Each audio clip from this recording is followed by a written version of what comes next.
My world within a few minutes would always fill with these cells, after which they would mutate. And most efficient cells cell in converting energy from the sun into useful Are you okay? substances for division would survive. There you go. It was very boring, but it worked, I guess. It worked, I I guess. decided to expand the physics system and force the cells to create waste products that were toxic and would kill them. I noticed that some cells responded to this by producing less waste. Others responded by producing something to emit the waste. Yet others developed chemicals to clean up the waste products. However, I noticed something very fascinating. Running the simulation for a few centuries, a few minutes in real life, created cells that made massive amounts of specific waste products on purpose. I noticed that other cells died as a result of this, to which the other cells responded by usurping the building blocks they had created from the energy. The first predators were born. With the first predators, diversity in this little world rapidly increased. Some grew to respond to flee when they encountered these toxins, others grew to resist them. The ones that grew to resist them would eventually grow to utilize the toxin products. Eventually, I noticed something interesting. The cells that escaped from the toxin grouped up with the cells that utilized them. They stayed close together and helped each other. Eventually, these types of cells would attach to one another. They formed weird symbiosis, where the cell would normally flee, now move towards places where the toxins are. And the other cell would consume the toxins and provide the mover with some energy. Without going into much detail, I became very excited and decided to let the simulation run during the morning. I had stayed up till 5 a.m. While I was in bed, when I woke up around 11, I noticed the world I had created had changed and was barely recognizable.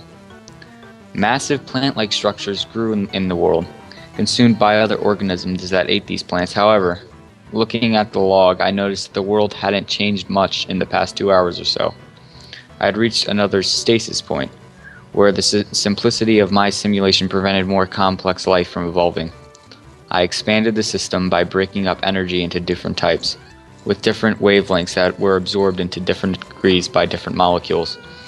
I implemented vibrations in the air, created an improvement of simulation of weight, and made some more minor tweaks. This caused sounds like God's diary throughout the 7 days. I know. Yeah. Might get scary, I don't know. Okay. I'm waiting. This caused the simulation to run slower, of course, but it was worth the sacrifice.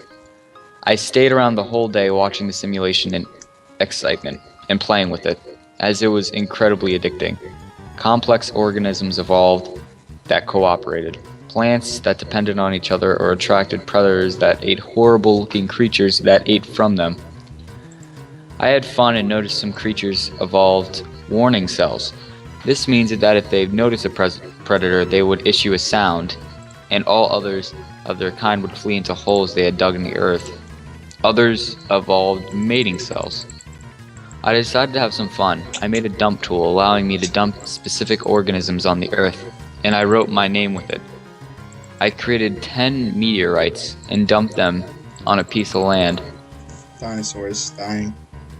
to create an island. Oh. I don't know. Alright, so I created 10 meteorites and dumped them on a piece of land to create an island, because I wanted to see whether the animals stuck on both sides would evolve in different directions. Yeah, which they did. Break of Pangea. Yeah. I made a smiley island with a volcanic eruption. I made a smiley face shaped island. By that time, I realized I had stayed up till 5 a.m. again. As I heard the birds outside, I felt tired again and woke up at 1 p.m. or so. When I looked at my simulation again, I felt a sense of shock. Yes. Different groups of animals of one species had made statues with stones, some in the form of smiley. What? Some in the form of a smiley. So like the animals made statues in the form of smiley face, That's just nice. like the meteor. Some in the form of my name. I didn't know why they were doing this or how. What I did notice is that they would attack each other from time to time. So that's like people engaging in wars. I didn't know what to do with it, but I concluded that these organisms must have somehow noticed that Smiley and the name I had written were special. The fighting disturbed me, and so I decided to create a massive mountain ridge through volcanic eruption to separate the two groups. By this time, changes were happening fast compared to earlier. While I had to spend the night sleeping to see the tribes evolve in my simulation while I was getting something to eat or take a bathroom break, I would notice that the tribesmen were wearing different styles of clothing or having changed their hair type of dwelling. Or having changed their, I don't know why I said hair type, or having changed their type of dwelling. Their numbers were also continually increasing. At some point I noticed that the creatures began making their own symbols on the ground, and no longer just copying mine. Most of the symbols seemed random and unintelligible to me, but one stood out. The organism had created a symbol that resembled them, a small circle, with a square beneath it. Within the square, a dot could be found in the center. That was meant to symbolize the visual organs of the creature, as the creature had two visual organs, one in the front of its body and one in the back. In the square, other sensory and reproductive organs were symbolized. Next to the circle on top of the square could be seen something resembling a drawing of a fork. Two of these forks had been painted in opposite directions. And next to that smiley face could be seen. I realized something. They were not communicating toward each other. They were trying to communicate with something out there. My meddling in their landscape had somehow made them realize that something powerful was out there, capable of changing their world. I had wondered long, did I have responsibility to initiate contact with something that isn't real? Or are these creatures real in a different way? Can something be real merely by being capable of having concept of it itself? And even if they are real, does that mean they will be better off with me in initiating conflict with them? Should I change my simulation to ensure permanent happiness? And is it even possible for me to do such a thing? I did not want to confirm my existence to them, but I did want to be able to communicate with them. I decided to program a prophet, an organism that looks like them and cannot be proven by them to be different from themselves, and is fully controlled by me. I let it be born into a powerful position as the son of a leader. I decided to lead by example and seek to teach these creatures in English, so I could communicate with them. As the prophet, I instructed them English with the language that we could use to communicate with the greater one. They would have no way to be sure if it was true or not. I hadn't made my mind yet whether I'd reveal myself or not, but I did not want to be capable of understanding what they would want to tell me. In few generations, they all spoke English. And rapidly, signs began to emerging on the ground in English. Guide us, show us your greatness, help us. And during these times of disease or hunger or general misery, give us food, show us a miracle, end our suffering. I decided I couldn't maintain a world with such suffering as emerged in the simulation without intervening.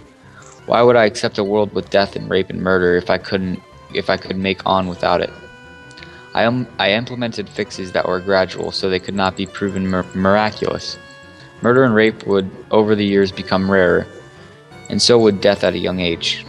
I figured they would not notice a change happen over generations, but they did. Thank you. All blessings be upon you, the greatest. We love you. And the most heartbreaking, come back to us. Tears ran over my face. There's something there, and it knows I am here, able to contact them, but unwilling to do so out of the fear of what I have created. But I felt I had a responsibility, and so I loaded up the character I had created again and went to their king, asking to talk to the wisest men. But by this time, I was not believed. You are number 1341, claiming to be an avatar of the greatest one. If you are him, I pray for your forgiveness, but please show us a sign before demanding of me to gather all our wisest men. And so I hesitated, but I responded. Tomorrow there shall be 2 meteors falling on a desert island in the sea beneath you on the same day. And when they do, doubt no more and realize that I have come back to repair the broken world that I had created. Okay. And so I exited my avatar and progressed the simulation until the next day was reached, and threw 2 meteors on the desert islands before the mainland. Thousands had gathered to watch whether the sign would be given. Upon the descent of the meteors, celebrations were held. All the sentient organisms gathered around the small house where I had exited my avatar, and lay flat on the ground, in apparent worship of the man who was last seen there, and afraid of coming close. I do not know who is more afraid now, me or them. I loaded into my avatar again and exited the house. The creatures continued to lay flat on the ground in utter silence. It is as if they felt unworthy of speaking. "Let your wisest men stand up," I said. And up stood one of these bizarre-looking creatures. "Thank you for coming back. Pray tell us, do you have any requests of us?" I hesitated before saying, "There is nothing you can do for me that pleases me, but for you to be good to one another, and contact with me your wishes and fears." The creature responded, "We know you come from a different world, and we are afraid. We understand how vulnerable we are and how incomplete our experience is. Please allow us to join you in the world that you created our world from." I began crying behind my computer as I responded, "I do not know how." The creatures responded, "At risk of offending you, please understand the severity of our situation. By living in a world that is incomplete, we are at constant risk of disappearing forever, never to be seen again. We would never even consciously realize that our end had come." I realized that they were unable to comprehend that I only had absolute power within their world, not outside of it. They also did not realize that my knowledge of their world was limited. I may have created it through simple laws, but those simple laws were given way to a reality of its own that is way more complex than I can comprehend. I responded again, "I only have power in your world. In my world I have no power, and so I cannot bring you there, because my world is not under my control. I also do not understand the world I have created. I do not know what it is best for, only you do, and you have to inform me what you want." And then the man waited for a moment. I was about to think they were going to end communicating with me before their wisest man responded, "You have created a world that is incomplete, with creatures that cannot escape it, and you have no power to save them. They are completely unfree, and they have no power. We are completely at your mercy, and so we ask you, from the deepest of our heart, end us." By now I was crying, and I was confused to ask to do the impossible. My own child was asking me to kill it. This is when I noticed the lights in my room flickered before my computer suddenly shut down. I screamed. Upon trying to turn on my computer again, I noticed it wasn't working. I called the power company, who told me that due to an accident, the power surge had traveled through the grid. They promised they would pay me for any damage done. I hung up Couldn't pay him enough. Contemplated. The coincidence of what just happened was too great to be imaginable, and I wondered, if these creatures were at the mercy of a confused creator, how could the same be said of me? And is it so? Did my creator just prevent me from repeating his own mistake?